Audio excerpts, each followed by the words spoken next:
안녕하세요. 안녕하세요. 여러분들은 구원받기 위해 신앙생활을 하십니까? 아니면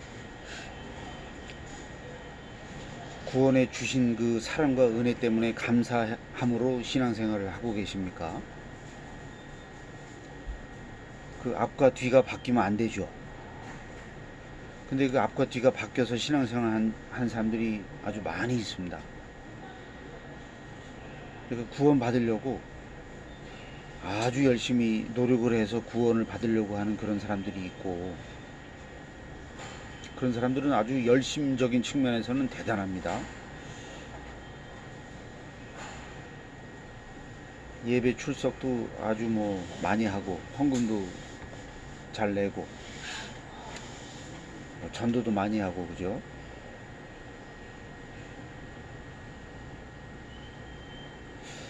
근데 우리 기독교에서 그 주장하는 것은 하나님의 은혜의 구원론이죠.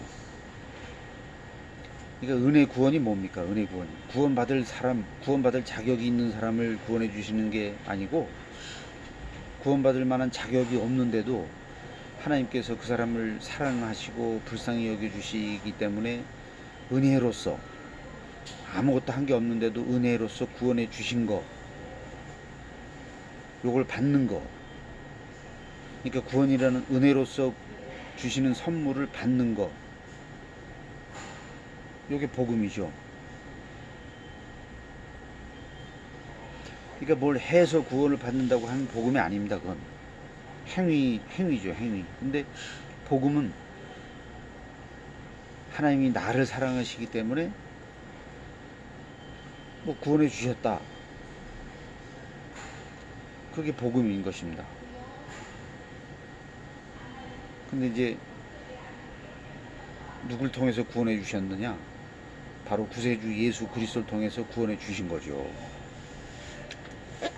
구세주 예수 그리스도가 누구십니까?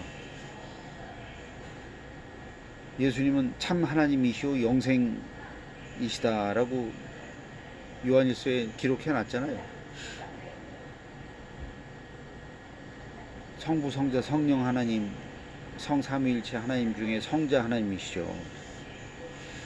그러니까 예수님이 우리 구세주 하나님이 될 수가 있는 게 하나님이기 때문에 우리의 구주 예수, 구주 그리스도가 되는, 메시아가 되시는 거죠. 굉장히 중요한 내용인데 사람들은 그걸 모르고 자기 행위로 아주 열심히 해서 구원을 받으려고 하는 그런 사람이 많이 있죠. 근데 그렇게 그 주장하는 사람의 그 리더는 그럼 그렇게 그 잘 하느냐? 또 그렇지도 않죠. 본인도 그렇게 열심히 안 하면서 그 밑에 사람들한테는 아주 죽어라 열심히 해야 구원받는다고 그냥 노예 생활을 하게 만들죠. 대부분의 이단 사이비 교주들이 다 그렇습니다.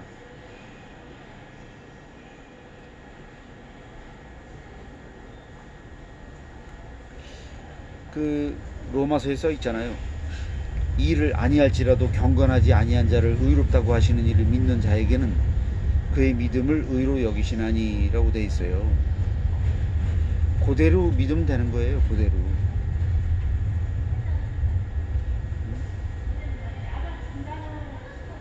근데 그 은혜 구원으로 출발을 했어도 비유풀이를 어디서 배워가지고 오게 되면은 그게 싹 바뀌어 버리더라고요. 사람들이 180도가 바뀌어가지고 처음엔 은혜 구원을 믿다가도 바뀌어가지고 비유풀이를 하다 보니까 바뀌어서, 아유 그래도 뭘 해야 구원받지, 그냥 바꿨냐, 뭘 열심히 그래도 해야지, 다 이렇게 바뀌어요.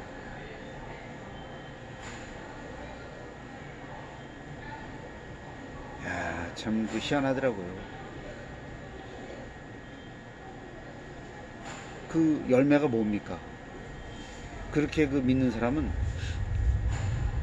다른 사람이 자기보다 열심히 하지 않고 막 이런 사람 보면은 속으로 무시하고 깔보고 업신여기고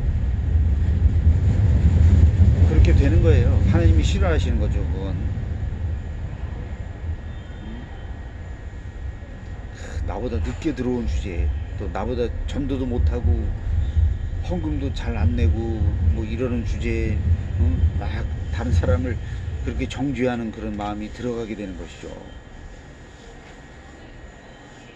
근데 그게 아니에요. 우리 그 정통 기독교는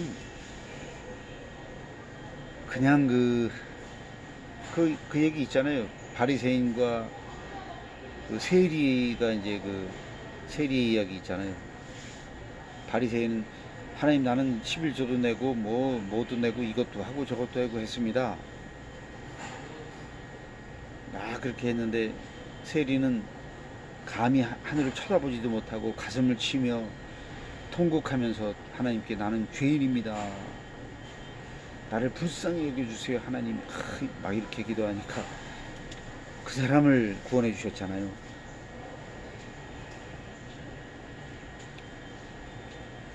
은혜 구원이 맞는 거죠. 근데 사람들이 그렇게 알면서도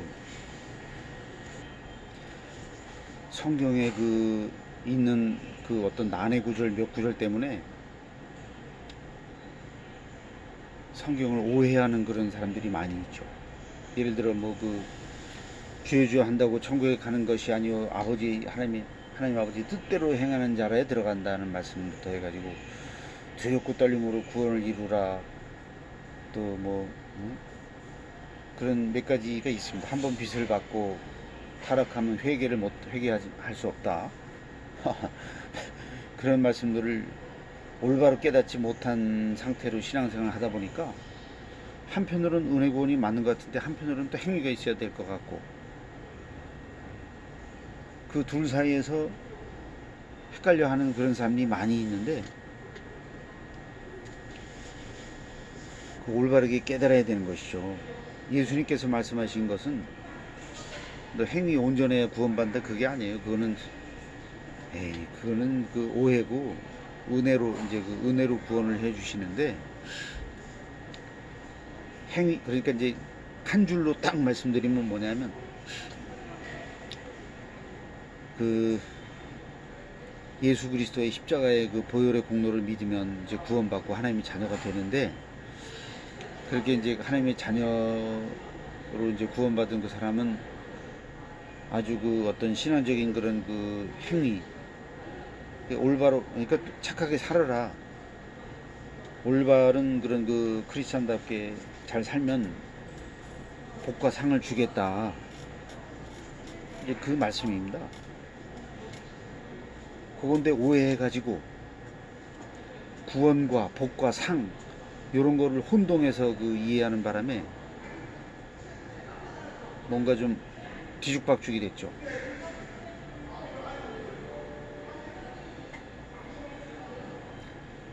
근데 이거를 구분을 잘 해야 되는데 구분을 못하고, 예를 들어 두렵고 떨림으로 구원을 이루라라는 말씀은 두렵고 떨림으로 신앙생활 열심히 해서 영원 구원을 받으라는 뜻이 아닙니다. 그게 아니고, 너희들 예수 그리스도 믿지? 그 예수님을 믿는 믿음으로써 끝나는 게 아니고, 그러니까 구원받았다고 막 사는 게 아니고, 항상 두렵고 떨림으로 신앙생활 잘 해서 복과 상을 받아라, 이 뜻인데, 그 무리하게 영원 구원이라고 갖다 붙인 바람에 구원을 받긴 받았지만 아직도 완성되지 않았기 때문에 두렵고 떨림으로 구원을 이루어 나가야 되기 때문에 열심히 노력을 해야 됩니다, 여러분. 이렇게 믿는 사람이 많이 있죠. 그렇기 때문에 확신을 못하죠. 구원을 확신하지 못하기 때문에 이단 사이비들이 접근해서 막 뭐라고 하면 뭐 그걸로 넘어가 버리는 겁니다. 도리가 없죠. 이거 좀 누가 좀 어떤 좀 똑똑한 리더분이 좀 나와가지고 좀 잘 좀 설명을 해서 했으면 좋겠는데, 아유, 안타까운 그런 그 일이 아닐 수가 없는 것 같습니다. 이렇게 성경을 면밀하게 살피고 그렇게 해야 되는데,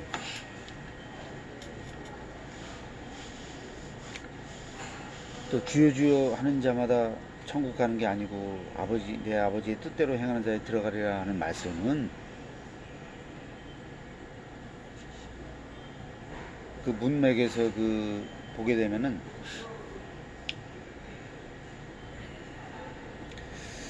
그게 이제 마태 5, 6, 7장 산상수훈에서 하신 말씀인데, 유대인 무리들한테 이제, 야, 너희들 구원받고 영생 얻으려면은 율법을 온전히 잘 지켜서 하나님의 온전하신 같이 너희도 온전해야 되고, 살인하지 말라, 간음하지 말라, 원수를 사랑하라, 뭐 이런 율법 잘 지키고 정말 그렇게 피나는 노력을 해야 구원받는다,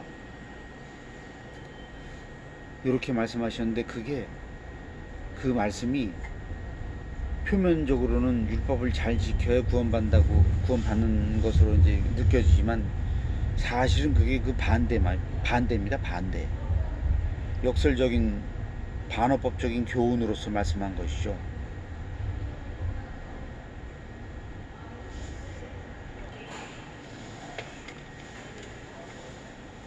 그러니까 뭐냐면, 예수 그리스도께서는,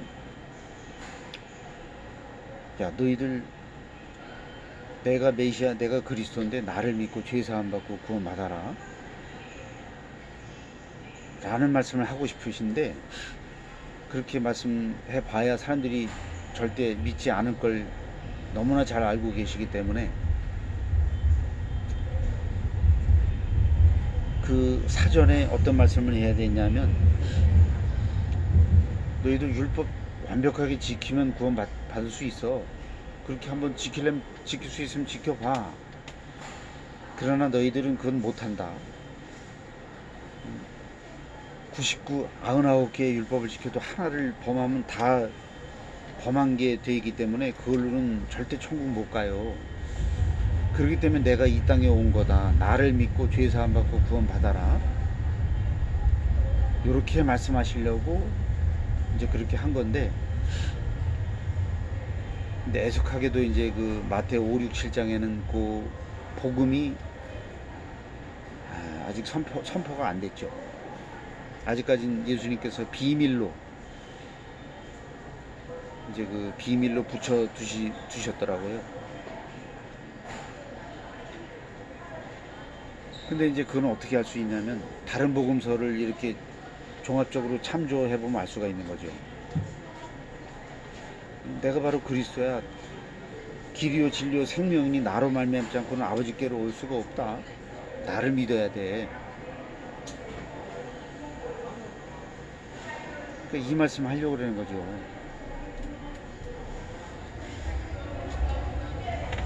우린 알잖아요. 왜냐하면 신약 성경이 완성이 된 후에 우리는 살고 있는 사람이기 때문에, 뭐 사도행전이라든가 로마서라든가 각종 서신서라든가 이런 거를 딱 봄으로써, 이게 율법과 복음이 이런 차이가 있구나, 요걸 딱 알게 됐죠. 근데 그 당시에 사람들은 그걸 모르죠. 왜냐하면 그때는 신약 성서가 없었어요. 구약밖에 없었죠. 구약. 그러니까 우리 신약, 지금 이렇게 살고 있는 이 시대에 살고 있는 사람은 진짜 복을 많이 받은 사람들입니다.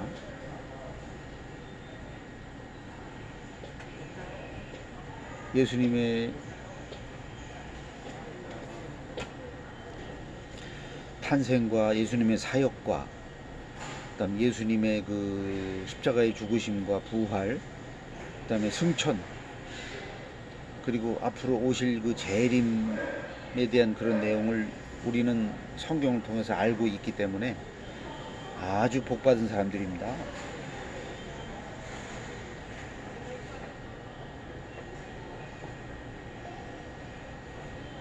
그래서 결론적으로 말씀드릴 것 같으면은,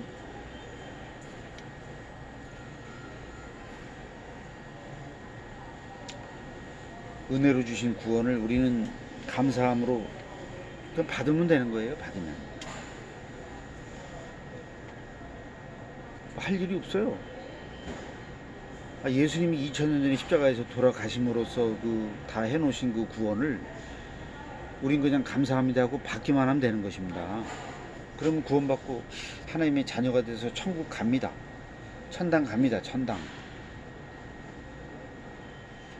그리고 남은 여생은 하나님 나라를 위해서, 주님을 위해서, 하나님의 영광을 위해서 우리가 사는 거죠. 신앙생활 열심히 하고 성경 부지런히 보고 성령님의 그 인도하심에 순종해서 살고 서로 사랑하고, 그죠? 서로 친절하게 불쌍히 여기고 용서해주고 용납해주고 이 모든 것에 사랑을 더해서 행하고 또 성령의 열매를 맺고 그렇게 믿음으로 살다 보면 주님께서 오시든지 아니면 우리가 주님께 가든지 둘 중에 하나죠. 그냥 그거예요. 기독교가 그냥 그거지. 무슨 그 이단 사이비들 주장하는 것처럼 아주 복잡하더만요.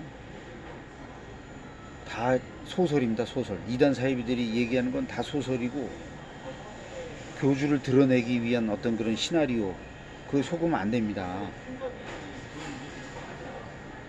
멀쩡한 사람들이 그런 이단 사이비들의 사설에 속아가지고 종노릇하고 있는 사람들이 많이 있는데 참 안타까운 일이 아닐 수가 없죠.